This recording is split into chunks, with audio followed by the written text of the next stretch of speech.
Okay, solve for x, it says there.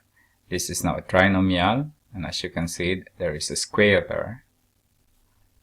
There is a square. So let's see if we can solve that. If you express 4 raised to x as 2 raised to 2 raised to x plus 2 raised to x minus 20 is equal to 0. It's in Swedish, sorry. As you can see now, there is 2 raised to 2x. You have a square plus 2x minus 20 is equal to 0. If you can remind yourself, this is a raised to 2 plus ax squared plus bx plus c is equal to 0. That is what we have before.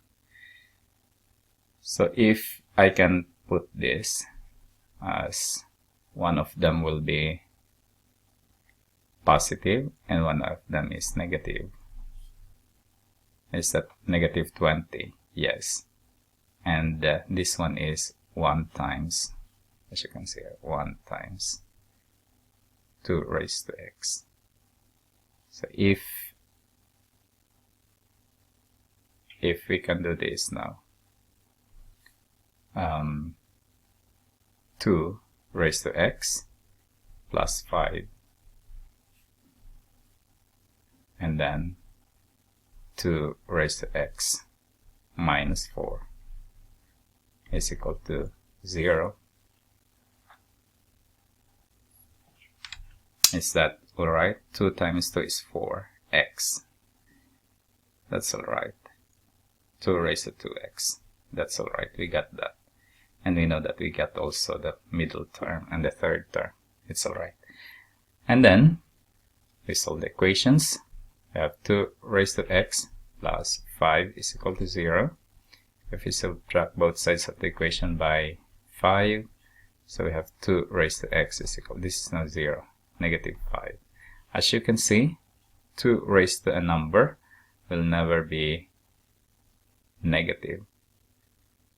Try that in your equation, in your calculator, I should say. So 2 raised to negative 15, for example, is not equal to,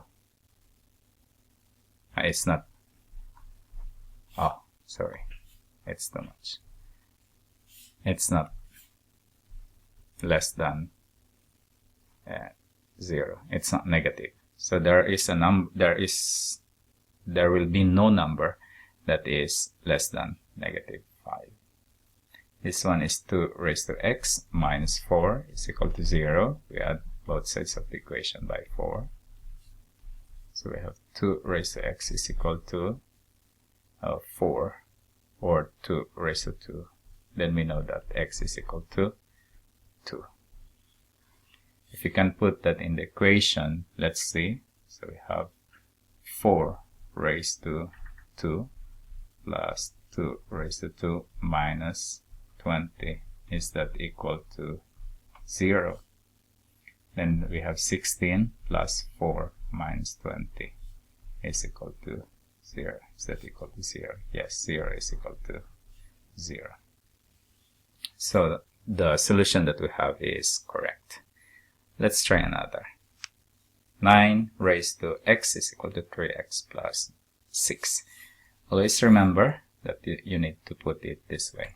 Ax squared plus bx plus c is equal to 0. Okay, so we put that. 9 raised to x is 3 raised to 2 raised to x. That is also 9 raised to x. If we subtract both sides of the equation by 3 raised to x, so we have minus 3 raised to x, minus 6 there also, minus 6, so we have minus 6. And this is now 0, so it's equal to 0. So, if I will put this now, this is now also 1 times, as the same is 1 times 3 raised to x. So we need to have the difference of the factors. So if I will factor this as -3 and +2, then I will get -6. And this one now, the difference is -1. Alright, then we have 3 raised to x minus 3, and then 3 raised to x plus 2 is equal to 0. Now I'm ready to solve. As you can see here, this one, if I will subtract both sides of the equation, I will put it here. 3 raised to x plus 2 minus 2 is equal to 0 minus 2. You can see that this is now 0. So we have 3 raised to x is equal to -2. There is no number, there is no value of x that this will become negative. So you don't need to solve for that. You don't need to think for that. This is the most interesting one. 3 raised to x minus 3 plus 3 is equal to 0 plus 3.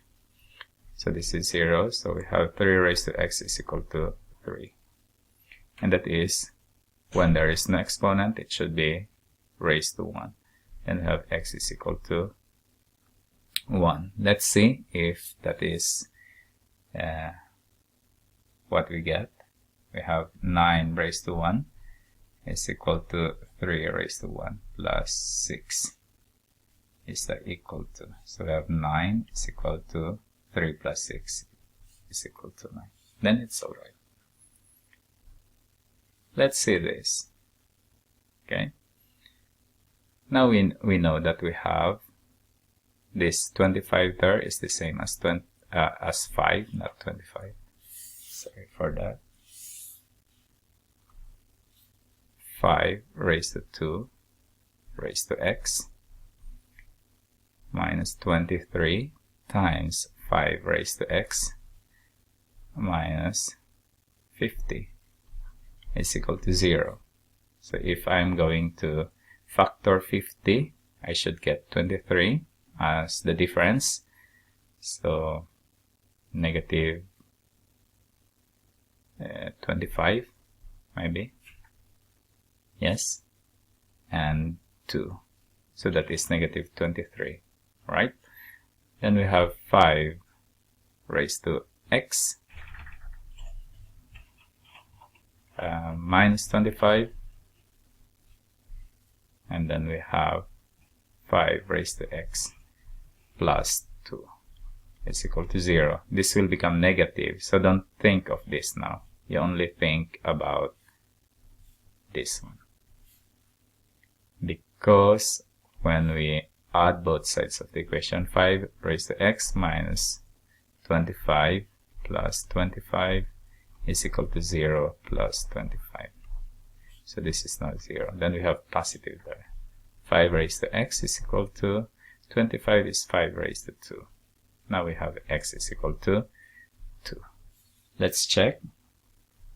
25 raised to 2 minus 23 multiplied by 5 raised to 2 minus 50. This is 625 minus 23 multiplied by 25 subtracted by 25 multiplied by 2. As you can see, 625 minus, you see, you don't need to use calculator. Common factor is 25 there, and we have 23 plus 2. 23 plus 2. So we have 600. Is that equal to 0? Sorry. That is what I'm trying to. 625, and you know that this will become 25. So 25 times 25 is also 625, and that is equal to 0. So 0 is equal to 0. So the value of your x is equal to 2 is correct. So I stay there. I hope you learned something. In my next video, I will be discussing exponential function. See you around.